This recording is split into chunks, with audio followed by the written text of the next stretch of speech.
Hello and welcome to Daily News Simplified, an answer to what, why and how of newspaper analysis from the UPSC perspective. Today we have taken up important articles from the Hindu newspaper. Topics which we are going to discuss are displayed on your screen. Let's begin the discussion. Now, first article is based on this news which appeared on page number 2 in the Hindu newspaper. Context of this article is that Delhi High Court has recently observed that economically weaker section category students must get equal opportunities to study in schools and integrate into mainstream society. Now, here from your examination perspective, two things are important. First one is EWS and second one is reservation. Now, first let us understand what is EWS. 103rd Amendment to the Indian Constitution enacted EWS in year 2019. The provisions of the EWS quota was added in clause 6 of Article 15 and Article 16 of the Constitution. This clause provides reservation to the economically weaker general category given in educational institutions and job. According to the amendment, this reservation can also be implemented by any educational institution including private ones. However, minority educational institutions are exempted from the amendment. So in this category, private ones are included but not minority educational institutions. So unlike reservation based on caste and class, EWS quota provides reservation to the general category of financially weak people. For a person to come under EWS quota, his or his family's income should be less than 8 lakh. Now, let us understand the debate on reservation.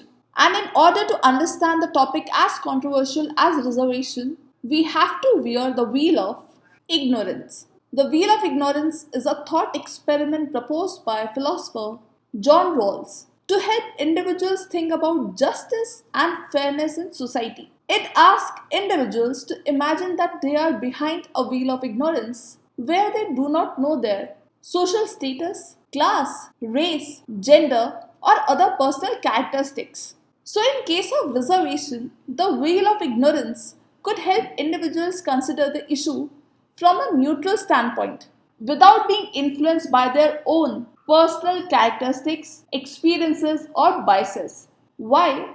So, by doing so, individuals can think about the issue of reservation solely based on principles of justice and fairness rather than their own interest or identities. So, wearing wheel of ignorance can help individuals understand the perspective of both supporters and opponents of reservation and can help promote a more rational and balanced discussion around the issue. Now, the next question is, why do we need to cover this? That is, why do we need to cover reservation? See, the debate around reservation is centered on the principle of providing preferential treatment to individuals or groups who have historically faced social, economical, and educational disadvantages. In many countries, including India, United States, and South Africa, reservations are implemented in education, employment, and political representation. So, on one hand, supporters of reservation argue that they are necessary to correct historical injustice and provide opportunities for marginalized communities. They argue that without affirmative action, that is reservation, members of disadvantaged groups would continue to be excluded from positions of power and influence. So this is one of the way. On other hand, opponents of reservation argue that they are discriminatory and violate the principle of meritocracy. Opponents argue that reservations create a system where people are chosen based on their identity rather than their abilities, leading to inefficiency and lowering the overall quality of institution. Additionally, there are debates around the efficacy of reservation in achieving their intended goals. Some argue that while reservation may provide temporary relief, they do not address the root causes of social and economic inequality and may even perpetuate the marginalization of certain groups. So, overall debate around reservation is complex and multifaceted, with both supporters and opponents presenting valid arguments. Apart from this, the syllabus of GS paper 2 clearly expects us to have a clear understanding of this debate. So in this discussion, we'll see what is reservation, Then we'll talk about constitutional provisions regarding the reservation. Then recent debates regarding reservation. We'll also see issues associated with reservation in India and we'll end our discussion with a way forward. So let's start our discussion. Reservation is a form of affirmative action whereby a percentage of seats are reserved in the government services and educational institutions for the socially and educationally backward communities and the scheduled caste and tribes who are inadequately represented in these services and institutions. Now let's see what are the constitutional provisions regarding reservation. First is Article 15 Clause 4, which allows state to make special provisions for the advancement of any socially and educationally backward classes of citizens or for the SCs and STs. This provision was extended to admission in educational institutions by 93rd Amendment Act 2006. But you should remember that this provision excludes minority educational institutions. Next is Article 16 Clause 4, which allows state to make provisions for the reservation of appointments or posts in favor of any backward class of citizens which in the opinion of state is not adequately represented in the services. Next is Article 16(4)(a), which allows state to make provisions for reservation in matter of promotion to SCs and STs employees. Next is Article 46 that allows state shall promote with special care the educational and economic interests of the weaker section of the people, that is SCs and STs. Next is Article 243D. This provides reservation of seats for SCs and STs in every panchayat. Next is 243T, reservation in every municipality. Then Article 330, according to which seats shall be reserved in the Lok Sabha for the SCs and STs. And next is Article 332, which provides reservation of seats for the SCs and STs in legislative assemblies of the state. Now, as you know, reservation in India is a complex and controversial issue. While it was introduced as a measure to address historical and structural inequalities, it has also been criticized for creating new forms of inequality and perpetuating caste-based divisions. So let's see what are the recent debates regarding reservation. First in this is subcategorization of OBC. Now, idea is to create subcategories within the larger group of OBCs for the purpose of reservation. Currently, OBCs are granted 27% reservation in jobs and education under the central government. Now, this has been a legal debate for other reservation categories too. In September last year, a constitution bench of the Supreme Court reopened the debate on subcategorization of SCs and STs for reservation. Next is dominant caste demanding reservation. Marathas, Patels, Jats, Kapurs and other are asking for reservation today, preferably through their recognition as other backward classes. This demand reflects the challenges they are facing on the job market. Next debate revolves around reservation to Muslims and Christians. Currently, the constitutional right to reservation in jobs and education as a member of the SC community is extended only to people from Hindu, Sikhs or Buddhist faiths in accordance with the Constitution Scheduled Caste Order 1950. Next is local reservation in private sector. Best example of this is Haryana State Employment of Local Candidates Act 2020 was passed reserving 75% of private sector jobs for people of the state. Now, having seen the debates regarding reservation, let's see what are the issues associated with reservation in India. The first issue is debate over meritocracy. One of the main arguments against reservation is that it goes against the principle of meritocracy, which is the idea that individuals should be rewarded based on their abilities and hard work rather than their social background. So critics argue that reservation policies favor candidates from certain communities or castes regardless of their abilities or qualifications and therefore undermine the concept of meritocracy. Next issue is its limited impact. How? While reservation has been in place for several decades, it has not been able to fully address the issue of caste-based discrimination and inequality.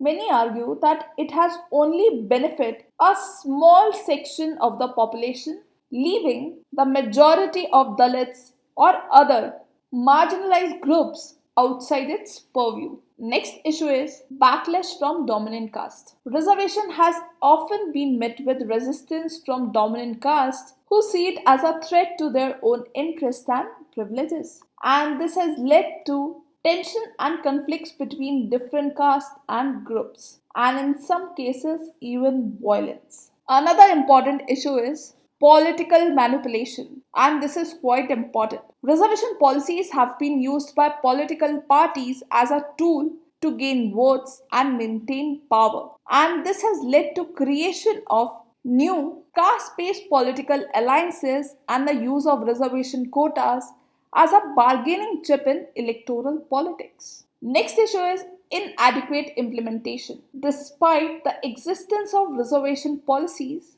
many institutions and organizations continue to discriminate against marginalized groups.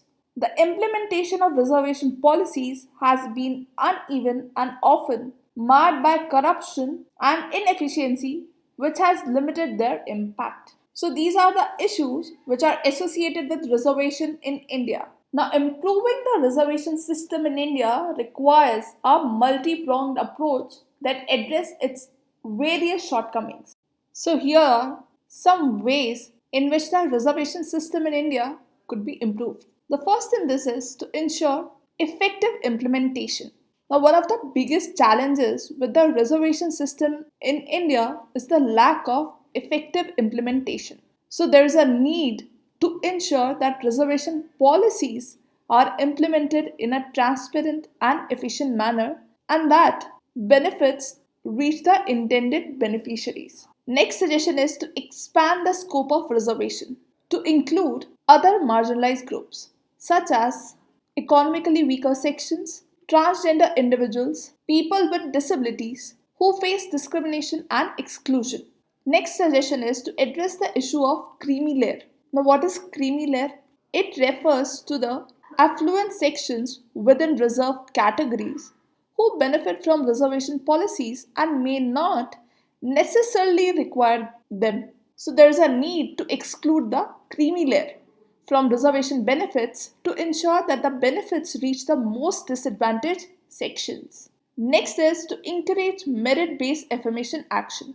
Now, reservation policies could be supplemented by other measures that promote merit-based affirmation actions. For example, institutions could adopt diversity targets, scholarships, mentorship programs to support underprivileged students. Next is to focus on quality education. Now, improving the quality of education in marginalized community is critical to reduce the dependence on reservation policies. So, there should be investment in quality education infrastructure, teacher training, curriculum development could go a long way in promoting equality and social mobility.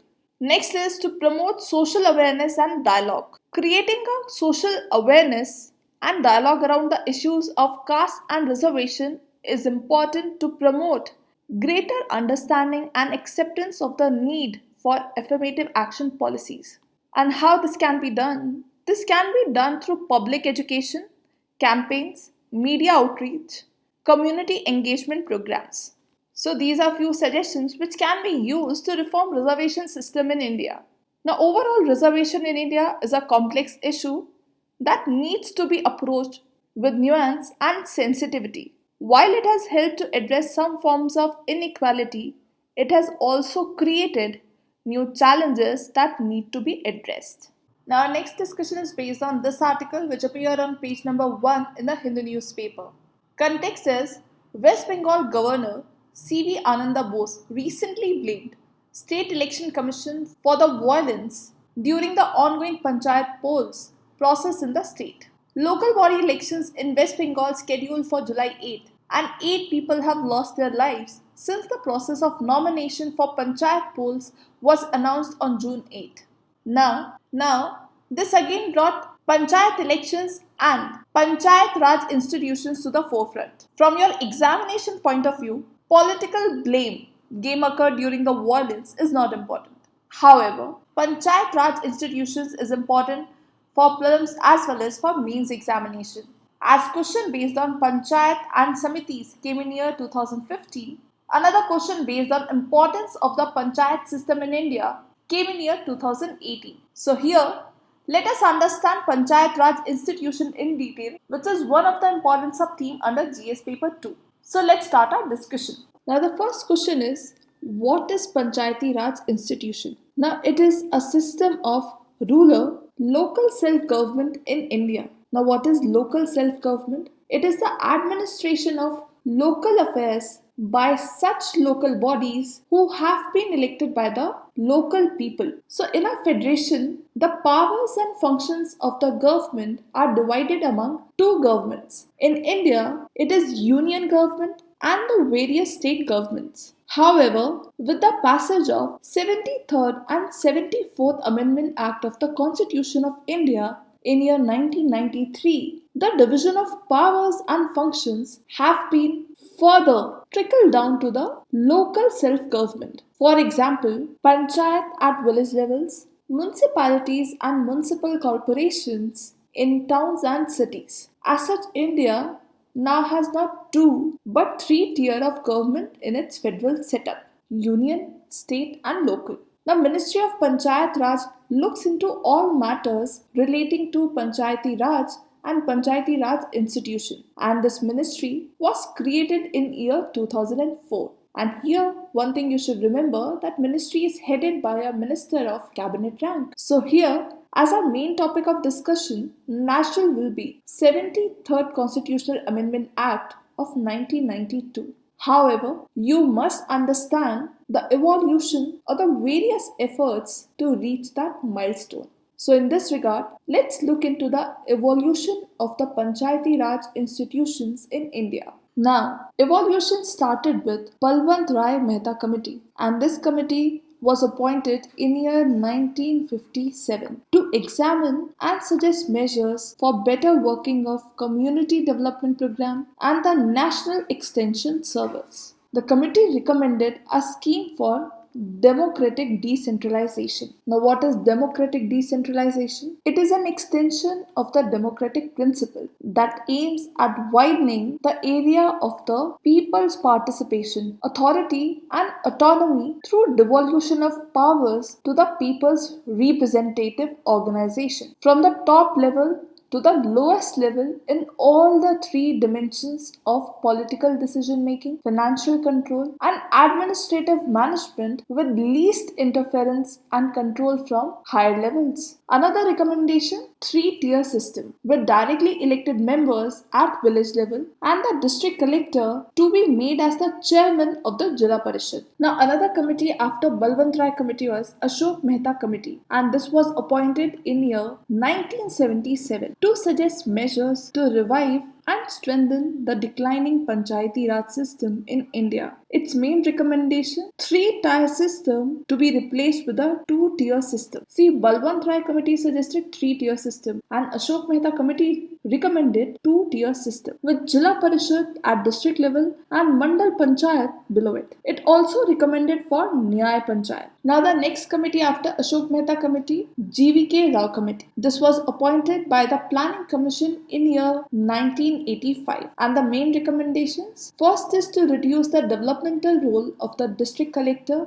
and giving a major role to PRIs. Also, a post of District Development Commissioner should be created. Now the next and the most important committee, LM Singhvi Committee, was appointed by the Government of India in year 1986 with the main objective to recommend steps to revitalize the Panchayat Raj system for democracy and development. Now this committee suggested that the constitutional status must be given to PRIs. And thus, 73rd and 74th Constitutional Amendment Act was passed by Parliament in 1992 and got assent on 20th April 1993. So these are the four committees involved with the evolution of the Panchayat Raj institutions in India. And the most important among four is LM Singhvi Committee, because this committee recommended constitutional status to PRIs, and after that 73rd and 74th Constitutional Act was passed. So now let's come to the most crucial part of the discussion, that is the significance of the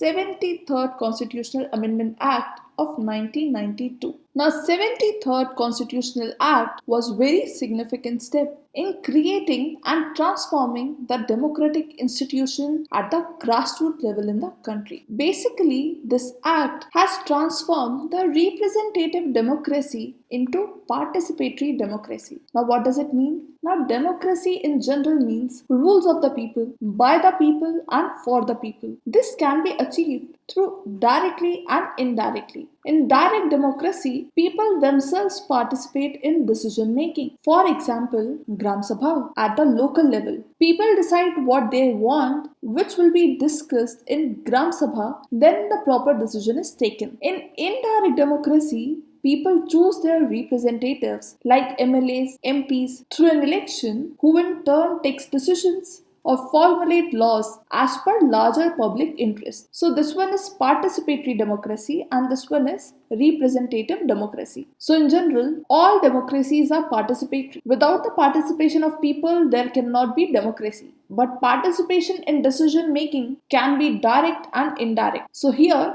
73rd Constitutional Amendment Act changed representative democracy, that is indirect democracy, to participatory democracy, that is the direct one. Now, this act underscores the principle of subsidiarity. Now, what is principle of subsidiarity? It means that the functions of administration shall be carried at the smallest unit of governance possible and delegated upwards only when the local unit cannot perform the task. So, in other words, any activity which can be performed at the local level should be decentralized. So now let's see significance of 73rd Constitutional Amendment Act of 1992. Now, first thing, this act added part 9 to the constitution, that is the panchayats, and it contains article 243 to 243O. It also added 11th schedule, which consists of 29 functional items of the panchayats. The Amendment Act provides shape to the Article 40 to the Constitution, that is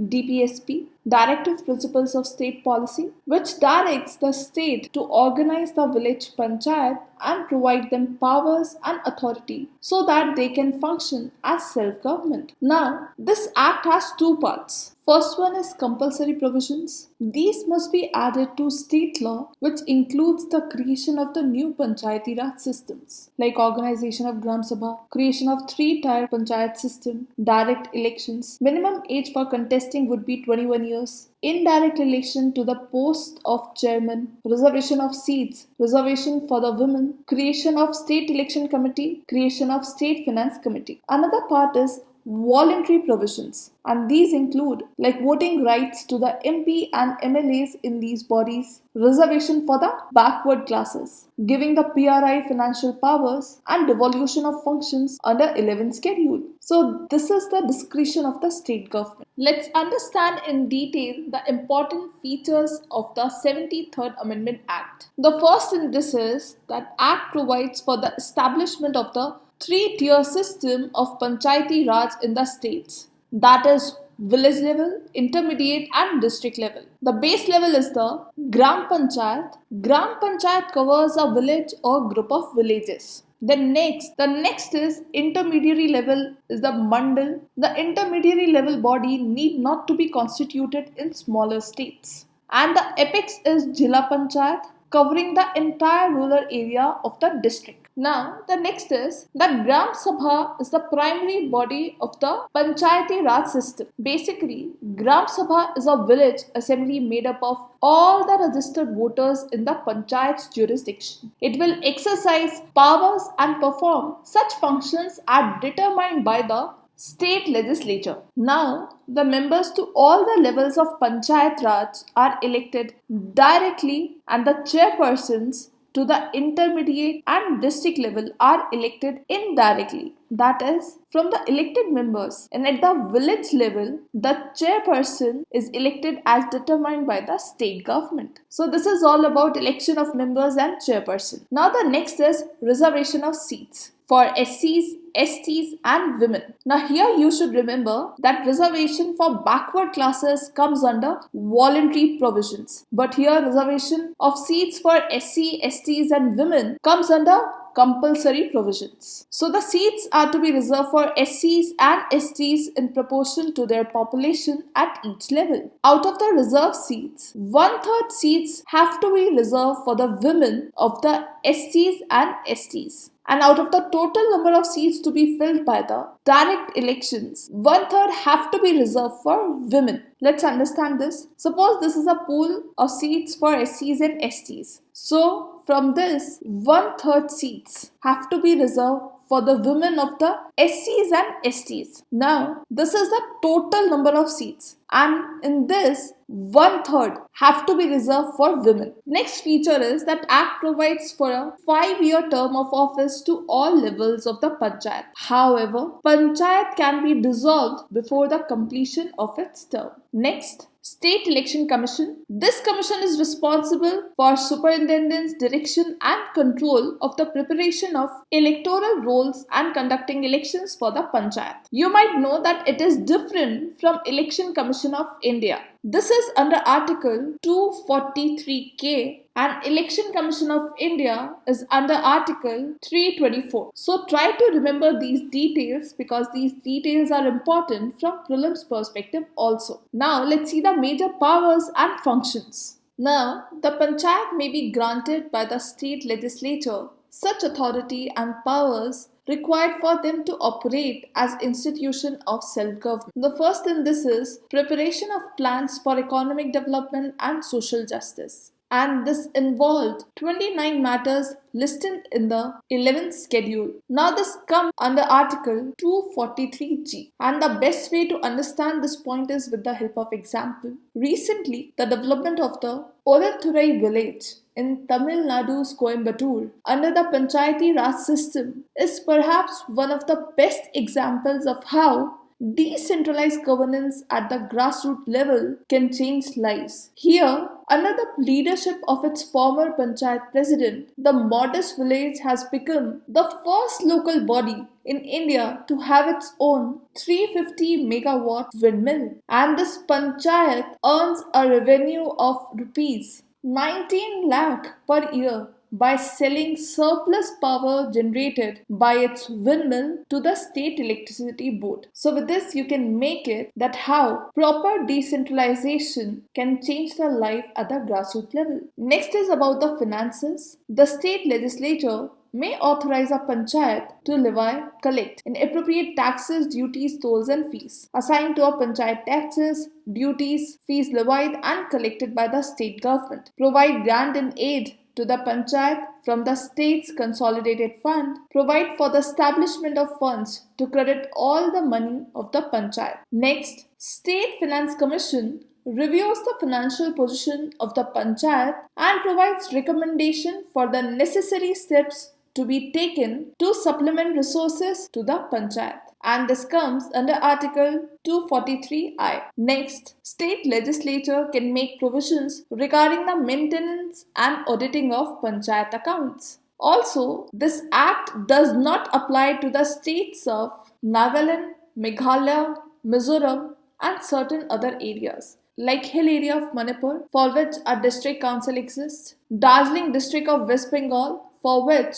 Darjeeling Gorkha Hill Council exists. However, Parliament can extend this part to these areas subject to the exceptions and modifications it specifies. Also, Parliament enacted provisions of the Panchayat's Extension to Schedule Areas Act 1996. Next, Act prohibits court from interfering in Panchayat elections. It declares that the constitutionality of any law relating to the delimitation of constituencies or allocation of seats to such constituencies cannot be challenged in any court. So if any statement is there that delimitation of constituencies or the allocation of seats can be challenged in court, then that statement is incorrect. Now, having seen the main features of the Act and powers and function with respect to 73rd Constitutional Amendment, now let's understand the major issues associated with Panchayati Raj institutions. Here,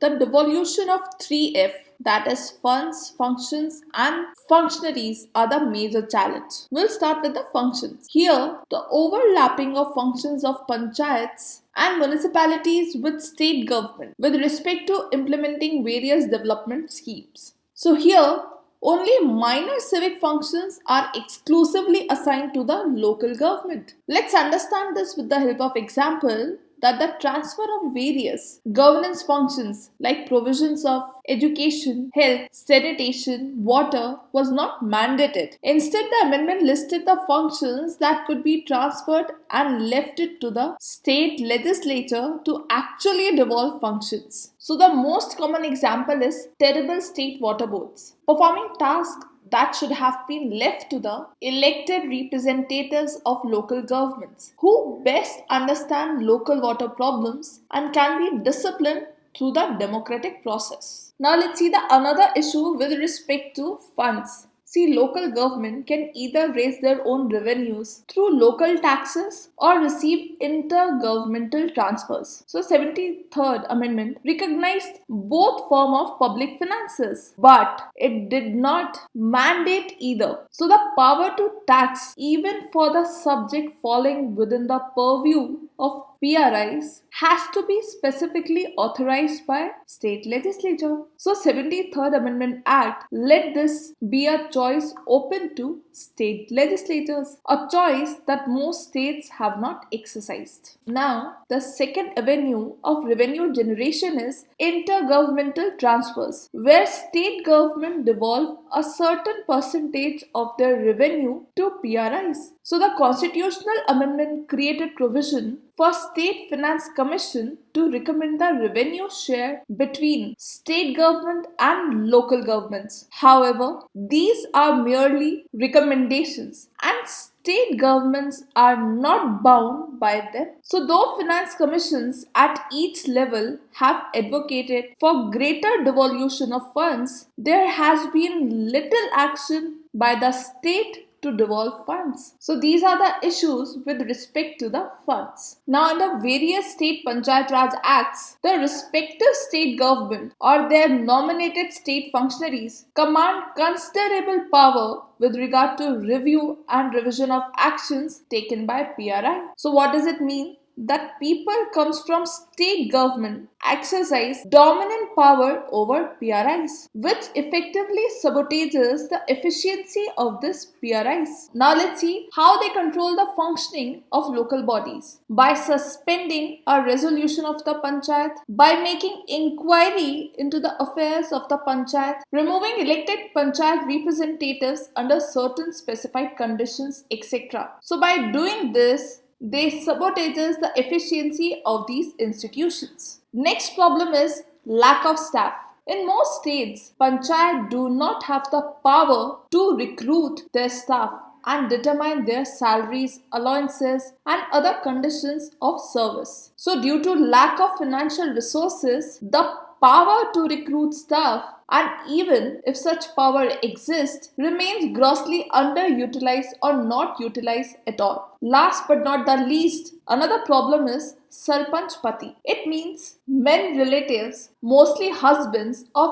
elected women, run office in place of them. Example of this, recently several male relatives of newly elected women representatives of Panchayat in Madhya Pradesh took oath on their behalf. So these are the important issues associated with PRIs. Now, having seen the main features of 73rd Constitutional Amendment Act, its significance, power and functions of PRIs, then we have seen issues associated with PRIs. Now, let's see second ARC recommendation to overcome such issues. So, the first recommendation of second ARC for rural governance is that Gram Panchayat should be of an appropriate size and Panchayat should have power to recruit personnel and to regulate their service conditions. Another recommendation is that the provision in some state acts regarding approval of the budget of a panchayat by the higher tier or any other state authority should be abolished. Then state governments should not have the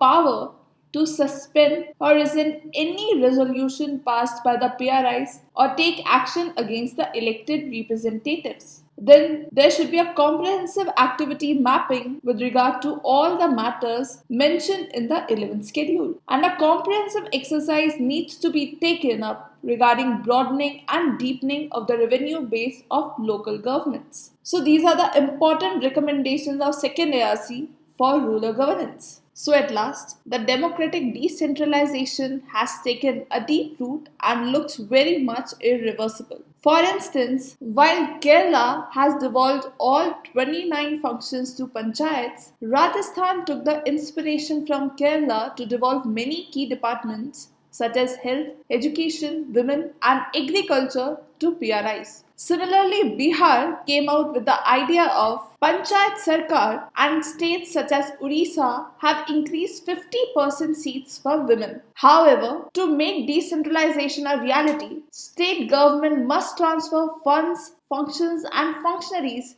to local bodies and take real ownership of the process. Now our next discussion is based on this article which appeared on page 1 in the Hindu newspaper. This article is based on recent official visit of PM Modi to US, and the two leaders have reiterated the recent visit and concluded agreements as new states in India-US relationship. Now, during the recent official state visit of PM Modi to US, the two leaders have reiterated the recent visit and concluded agreement as a new states in the India-US relationship. Now, India and US announced a number of agreements on defense cooperation, critical and emerging technologies, health, environment, visas, and space, including a deal which could pave the way for an unprecedented transfer of jet engine technology. The leaders also highlighted that both countries share democratic values, while addressing a gathering of officials and thousands of members of the Indian American diaspora. Now, as you know, bilateral, regional and global groupings and agreements involving India or affecting India's interests is an important theme under GS paper 2. Also, UPSC has been asking questions based on the same. In year 2020, UPSC has asked, what is the significance of Indo-Russian defense deals over Indo-Russian defense deals? Also, in year 2017, there was a question that how China is using its economic relations and positive trade surplus as a tool to develop potential military power status in Asia, and you have to discuss its impact on India as a neighbor. So with this you can see that how important this article is for your pre as well as for your mains examination. Now let's begin our discussion. Now as you know, India and US share multifaceted, comprehensive global strategic partnership which is characterized by regular bilateral visits, burgeoning economic partnership, technology cooperation, strong diaspora connect, and emerging areas of cooperation. Let's take these one by one. Now the political connect at the leadership level, a high level of and a very intense level of political exchange has been one of the key features of relationship between India and US. Now, the second key component which has been a very strong pillar of relationship has been strong trade and investment partnership. If one looks at the quantum of bilateral trade touching close to $200 billion or the strong flows of capital on both sides. Then technology component and technology component interfaces in the telecom area, in the space area, in the manufacturing domain. Along with it, a lot of triangulation of technology, manufacturing and investment can be identified as the next pillar of strong ties between India and US. Another key component, always a vibrant, robust and dynamic component of relationship, and a strong driver of the relationship is also the diaspora. India has close to 5 million strong Indian diaspora in the US, which contributes enormously and very richly to the growth, the substance and the strength of the relationship. Also, there is a deepening of partnership skilling and mobility as the whole new domain of renewable energy, health, environment and green partnership which has emerged as the new area of cooperation. Now, having seen important components in a comprehensive global strategic partnership, now let's see important agreements which consider a new stage in the India-US relationship. Now, first, in the field of defense partnership, in a recent move, General Electric and Hindustan Aeronautics Limited has signed a MOU to jointly produce GE 414 jet engines in the India for the Tejas Mk2, that is light combat aircraft. This comes as a significant development as the US has been able to overcome bureaucratic roadblocks. Then, defense ministers of the two countries also launched the inaugural session of an innovative platform, that is IndusX, which was organized by the US India Business Council to foster defense industrial collaboration. Now, in space cooperation, India is signing onto a framework of 25 countries for space exploration and cooperation. The two countries have agreed on a mission to the International Space Station in 2024. The leaders appreciated the rapid progress made through initiatives such as critical and emerging technologies, that is ICT, and the keen desire to elevate strategic technology collaborations to build resilient supply chains. They welcomed the deepening cooperation in critical minerals and space sectors. Also, the big private sector deals coinciding with the visit was US semiconductor and chip maker Micron Technology announcement that it would invest up to $825 million in a new chip assembly and test facility in Gujarat, which would be bolstered by investment from the Indian and Gujarat government totaling $2.75 billion. Further, leaders reiterated their commitment to combating climate change and achieving a sustainable future and discussed ways to promote clean and renewable energy and collaborate on climate initiatives. US also announced a pilot program to renew visas domestically, which meant that applicants do not have to travel outside the US to get their renewal stamps for certain petition-based temporary workers. This program could expand to cover H-1B and L-1 skill visas by 2024 and to other categories eventually. US also announced that it will open 2 new consulates in Bangalore and Ahmedabad to further give boost to people relationship. This is all about concluded agreements, which is considered as a new stage in the India-US relationship. Now, our last discussion is based on this article, which appeared on page number 15 in the Hindu newspaper. Context is that amid the ongoing US visit of Prime Minister Narendra Modi, Indian manufacturer GE Aerospace on Thursday announced signing a memorandum of understanding with Hindustan Aeronautics Limited, that is HAL, to produce fighter jet engines for the indigenous light combat aircraft. And this proposal needs authorization from the US Congress before an agreement can be concluded. Now, as you know, India has been making progress with its self-reliant project, or the Atmanirbhar Bharat initiative that was launched in May 2020. This flagship undertaking has shown signs of incremental progress in the defense sector. Now, as you know, successful defense indigenization under DRDO have largely been confined to missile technology. But by the end of year 2022, Defense Ministry disclosed that under Atmanirbhar Bharat positive indigenization list, total of 3,700 items have been taken off the import list and sourced from the domestic industry. And you should know that India is the second largest importer of weapons, and there is need for upgradation of armed forces. So defense modernization and indigenization are the two most important required tasks in present scenario. So it's very important to cover defense modernization and indigenization, as it is one of the important sub-theme under GS paper 3. Why there is need for indigenization? First, to achieve self-reliance and reducing the burden of imports. Then India will emerge as a powerful country. Also, India can export various indigenous defense technology and equipment to other nations. So these 3 points reflect India's need for indigenization. Now, before moving on to the initiatives for indigenization of defense, first let us see when it all started.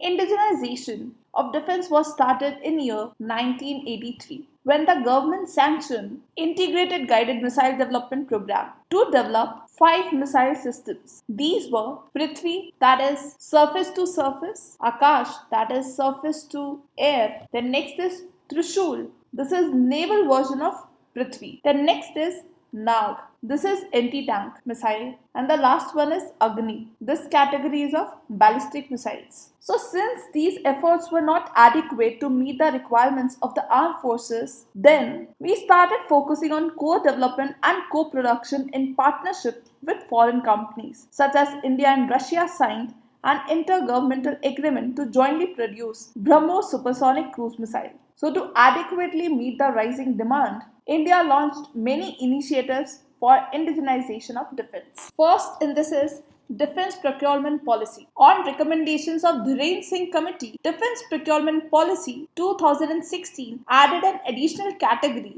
that is Buy India IDDM, that is indigenously designed, developed and manufactured, as most preferred way of defense acquisition. Preference to buy Indian, buy and make categories of acquisition over buy global category, thereby giving preference to Indian industry in procurement. The next is eBiz portal. Process of applying for industrial license and industrial entrepreneur memorandum has been made completely online on eBiz portal. Then outsourcing and vendor development guidelines for defense public sector undertakings and ordnance factory board to promote participation of private sector, particularly small manufacturing enterprises for defense manufacturing. Then reforms in defense PSUs like Ordnance Factory Board has been corporatized for bringing greater agility, accountability and freedom. The next is uniform custom to make a level playing field for Indian private sector and public sector. All Indian industry, that is public and private, are subjected to the same kind of excise